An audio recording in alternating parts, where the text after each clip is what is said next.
Bienvenue à tous dans ce premier épisode d'Histoire d'en parler. Histoire d'en parler est une émission qui consistera à regarder l'histoire de manière différente, de manière à analyser surtout des événements historiques. Je donnerai beaucoup mon avis dessus, ce sera donc quelque chose de subjectif. Je préfère le dire tout de suite pour éviter les problèmes. Et ce que je peux aussi dire dessus, c'est que ça traitera de sujets historiques souvent connus pour que tout le monde puisse se resituer, parce que ça sera moins la volonté d'apprendre que les chroniques historiques, ce sera plus la volonté d'analyser et de donner des points de vue. Cependant, j'analyserai aussi l'histoire en général, j'entends parler à la science de l'histoire, et je pense que je pourrais aussi parler d'autres sujets, par exemple de sujets d'actualité, mais bon, ça on verra ça plus tard. De toute façon, si vous avez un avis à donner, vous pouvez toujours le donner dans les commentaires, je serai ravi de lire vos messages. Mais bref, ce premier épisode traite des mémoires. Alors déjà, qu'est-ce que les mémoires et pourquoi je les ai choisis? Pour faire une définition très simple que je vais un peu développer par la suite, les mémoires, c'est tout simplement la vision subjective du passé vue par nos sociétés. Mais alors, qu'est-ce que quoi ça veut dire? Il s'agit donc d'une interprétation du passé commun à une personne tout seul ou à un groupe de personnes ou justement à une société entière, qui va consister à montrer davantage certains événements historiques que d'autres. La mémoire ne doit donc pas être confondue avec l'histoire, ça j'insiste sur ce point, c'est très important, puisque c'est une vision subjective, alors qu'un historien a pour but de faire quelque chose d'objectif, qui n'a pas pour but de juger, qui a pour but de montrer la vraie vérité, et qui n'a donc pas pour but de faire une espèce de sélection dans ce qu'il y a à dire sur l'histoire, ni d'exagération de quelque façon que ce soit. En gros, la mémoire, c'est la vision que la société a du passé, tout simplement. Pour parler d'un truc pratique directement, la mémoire, c'est quelque chose qui va décider, puisqu'elle est sélective, subjective, ça rime avec sélectif finalement, c'est elle qui va décider si on garde par exemple cette statue de Vichy ou ce monument qui rend hommage aux résistants qui sont morts durant la Seconde Guerre mondiale. La mémoire, c'est ce qui va définir si pendant les cours d'histoire on va plus se pencher sur l'Empire chinois 500 ans avant Jésus-Christ ou sur le royaume de France du XIVe siècle jusqu'à Louis XVI tout simplement. Cette vision subjective, donc sélective, a donc amené à des idées reçues, à des interprétations qui sont fausses, et à des tabous dans la société. Bon, tabou, je vais assez fort sur le mot, mais vous allez voir qu'à une époque, après la Seconde Guerre mondiale, après les grands événements, il y a certains sujets sur lesquels vaut mieux pas déconner. Je vais donc prendre des exemples de mémoire actuels ou très récents pour pouvoir qu'on puisse facilement se comprendre, parce que sinon on va jamais y arriver. Je suis sûr que vous connaissez tous ce discours de Charles de Gaulle à l'Hôtel de Ville.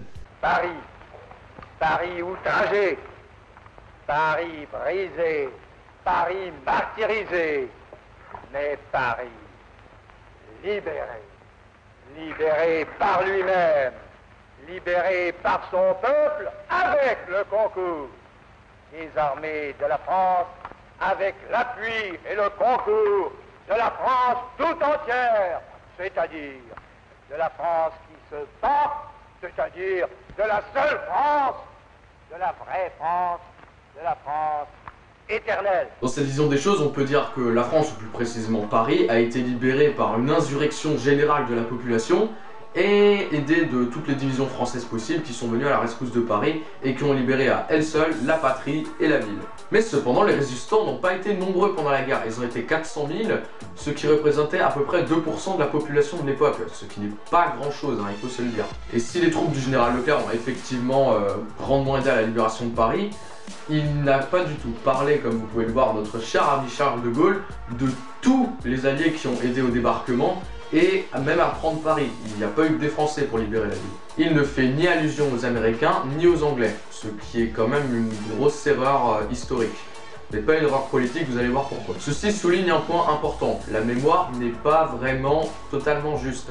Il y a toujours des imperfections. Dans ma tête, en fait, je compare la mémoire un peu à un journal télévisé. Un journal télévisé, même si l'information a pour but d'être objective, doit être sélective, car on ne peut pas parler de toute l'actualité du monde. Donc, comme pour les cours d'histoire, je donne un exemple, on va plus se pencher sur certains aspects de l'histoire et pas sur d'autres. Il y a déjà une sélection. Et deuxièmement, le journal télévisé va rendre l'événement souvent beaucoup plus dramatique, ou mettant en avant les Français pour pouvoir instaurer soit de la peur, soit du patriotisme. Le journal télévisé ne dit pas donc des mensonges, mais va peut-être exagérer des propos ou va les tourner de manière plus dramatique ou plus patriotique tout simplement, afin d'attirer plus d'audimat. Le journal n'est donc pas un fake, hein, il n'est pas faux, c'est juste qu'il montre une seule facette et ne montre pas toutes les autres qu'il y a. Et il y a une multitude de facettes à voir sur cet événement. La mémoire n'est donc pas quelque chose de faux comme pour le journal télévisé, mais quelque chose qui représente un seul point de vue. Je vous conseille de faire ce parallèle dans la tête hein, pour pouvoir, on va dire, avoir un esprit un peu plus critique sur l'histoire et sur les informations que vous recevez. Donc si vous êtes intéressé par le sujet de la télévision, je vous invite à voir cet épisode d'Horizon Ghoul, qui est plutôt intéressant je trouve et qui parle justement des stratégies médiatiques des journaux pour pouvoir attirer plus d'audimat. Je trouve ça vraiment très intéressant. C'est pour ça que je trouve que les cinéastes qui traitent d'histoire sont vraiment très intéressants à regarder, puisque souvent ils montrent une autre vision d'un événement ou alors des événements que l'on a tendance à oublier, et je trouve ça très intéressant pour pouvoir apprendre beaucoup de choses sur l'histoire et pour pouvoir développer son esprit critique. Un exemple tout con, c'est pas à l'école qu'on va parler de la fête de la Fédération, hein. Alors que lui, même s'il est professeur, il l'a fait. Pour info, le 14 juillet 1790, qui est la fête de la Fédération, est aussi notre fête nationale. Donc j'en parlerai la prochaine vidéo, mais je tenais juste à dire que vous voyez, on ne parle vraiment pas de tout en histoire. Et c'est d'ailleurs ce que j'essaie de faire dans mes vidéos, hein. Je mets beaucoup ça en avant depuis quelques temps. Je tiens vraiment à montrer d'autres facettes d'un événement historique, par exemple avec l'épisode 3 qui traitait des bombes atomiques, là on était clairement dedans. Je veux vraiment, on va dire, montrer d'autres aspects de l'histoire qui permettent d'avoir un esprit critique dessus, et vraiment pas de rajouter du contenu effectivement sur les connaissances historiques, mais aussi voir l'histoire en général de manière différente, c'est vraiment mon but. Et avec cette émission, de faire réfléchir un peu dessus, évidemment. Mais maintenant, il faut traiter la question, pourquoi les mémoires sont subjectives? C'est vrai, le journal télévisé, lui, il a un intérêt, hein, il gagne plus de sous-sous, il a plus d'audimat, plus de pubs, etc. Mais pourquoi les mémoires sont subjectives finalement, et pourquoi elles sont comme ça, pas comme ça pourquoi? Pour vous expliquer, je vais prendre deux exemples, deux soldats français. Le premier, le poilu de la guerre de 14-18. Le second, le soldat de 1940. Alors je vous pose cette question de manière, on va dire, voilà, directe, instinctive. À quoi vous fait référence ces deux soldats? Alors je suis pas devin et je suis pas dans votre tête, hein, mais ce que je pense, c'est que pour vous, le premier doit symboliser le courage pour la patrie, doit symboliser le sacrifice, doit symboliser la souffrance, mais finalement un vainqueur qui va finir par repousser les Allemands hors de France. C'est un symbole fort pour la France que l'on aime montrer. Mais le soldat de 1940, tiens, vous en pensez quoi, vous? Eh bien déjà, je suis sûr que très peu d'entre vous parlent entre eux du soldat de 1940, alors qu'ils ont été plus de 100 000 à mourir lors de la bataille de France, et que le peu que vous devez penser de ce soldat, c'est un perdant qui fuyait devant l'armée allemande. Et ça, c'est tout à fait normal puisque c'est présenté comme ça, alors qu'on en parle en plus très peu. C'est alors tout naturellement que le premier soldat va vraiment avoir une grande place, puisque va y avoir des monuments aux morts alors qu'il n'y en a pas eu en 1940. Il va y avoir de grandes choses faites pour eux et pour leur sacrifice tout simplement, mais pas pour ceux de 1940 parce que eux ont perdu. Et cela donne une mauvaise image finalement de la France. On parle de l'aide des poilus en cours, on parle de leur désespoir, de leurs conditions de survie dans ces tranchées. Mais finalement, on ne parle pas de ces soldats de 1940 qui devaient être tout aussi désespérés devant l'armée allemande qui fonçait et qui envahissait notre pays. Donc on gomme, on enlève les tâches comme ça qui font, on va dire, un peu mauvaise image de la France, et on surreprésente les soldats qui ont gagné la guerre. On enlève, on efface ce qui est mauvais pour notre image. Par exemple, le régime de Vichy, dont on n'entend presque plus parler, dont on n'a pas entendu parler, un sujet qui faisait tabou pendant très longtemps. Le général de Gaulle, devant les journalistes qui lui demandaient ce qu'il pensait de ce régime de Vichy, lui, il répondait dans les premières années: mais Vichy n'a jamais existé. Il tenait à enlever cette image, tout simplement. Et il se le cachait pas d'ailleurs, hein.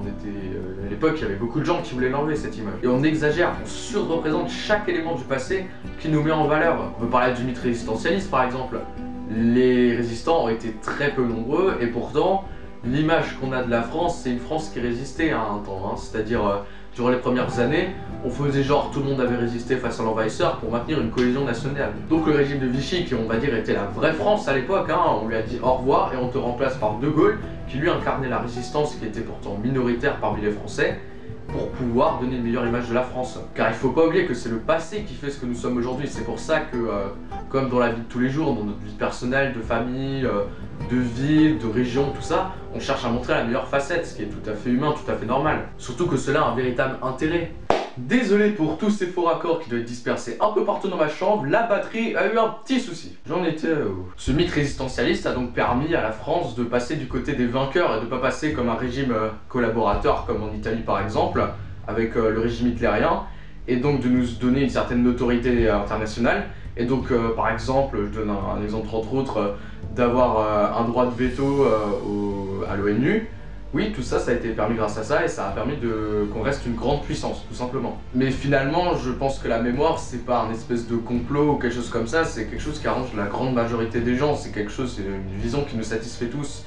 Par contre, la chose que je trouve dommage, c'est que dans un sens, que ce soit à l'échelle d'une ville, à l'échelle d'une vie, à l'échelle d'un pays ou n'importe quoi, on a tous fait des échecs et des réussites, mais le problème c'est que si on cherche évidemment à montrer ce qu'on a fait en réussite devant au reste du monde, c'est ce qui est tout à fait normal, il faut aussi prendre en compte les échecs, mais prendre en compte les échecs peut-être de manière à en tirer des leçons pour pouvoir, qui sait, avoir un avenir meilleur tout simplement. Car se servir de ses erreurs ou même de ce qui a été fait de bien, c'est franchement quelque chose qui peut apporter grand à l'avenir.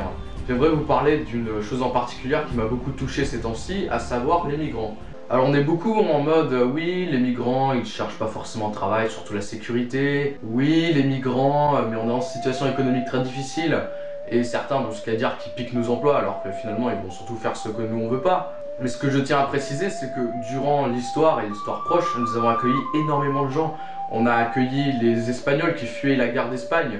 Et je fais vraiment le parallèle avec ça, puisque non seulement on était durant la Grande Dépression, c'est-à-dire à une époque où la France allait bien mal question économie, et à côté aujourd'hui 2015 c'est rien, et surtout ils fuyaient une guerre, donc ils partaient pas pour chercher un travail, non, ils fuyaient une dictature. Ce qui a à peu près la même situation en Syrie, ils fuient un conflit armé ou ils fuient une dictature. On a accueilli des centaines de milliers de personnes et ça a très bien marché. On a accueilli les Pieds Noirs qui sont revenus en France, on a accueilli les Maghrébins, les Portugais, les Espagnols.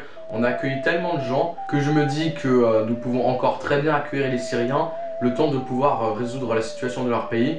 Car ce que j'espère au plus profond de mon cœur, c'est qu'il y ait une mobilisation internationale au bout d'un moment pour mettre fin à ce conflit terrible et pour mettre fin à la menace terroriste. Bon, c'est un peu utopique ce que je dis, mais finalement, il faudra bien que ça arrive un jour à la fin de la guerre. Chaque guerre a une fin et un commencement. Donc quand quelqu'un cherchera à vous donner des arguments pour ne pas accueillir les migrants, tout ça, vous pouvez lui sortir l'argument des Espagnols, tout simplement. Mais comme quoi l'histoire ça sert quand même à autre chose qu'à la culture, non? Et voilà, fin de ce premier épisode de Histoire d'en parler. J'espère que le concept vous plaît avant tout. Vous pouvez de toute façon me dire ce que vous en pensez dans les commentaires juste en dessous. Vous pouvez laisser le petit pouce vert, vous pouvez vous abonner à la chaîne, vous pouvez partager la vidéo. J'insiste sur le partage parce que le partage, ça permet de me faire connaître, ça permet de faire connaître la chaîne. Ce concept me tenait vraiment à cœur et je pense que je ferai beaucoup d'épisodes puisque c'est une manière de parler de l'histoire qui n'est pas beaucoup traitée sur YouTube et que je voulais absolument faire. D'autres sujets viendront, que ce soit sur l'actualité ou sur l'histoire. Il y a beaucoup de choses qui me tiennent à cœur que j'ai envie de parler dans ce concept de vidéo. Donc comme je le disais juste avant, n'hésitez pas à vous abonner pour rien rater. Les commentaires, ça peut servir que ce soit pour une critique dans ce que je dis, dans la forme de la vidéo, ça peut être des remerciements parce que j'ai toujours des remerciements.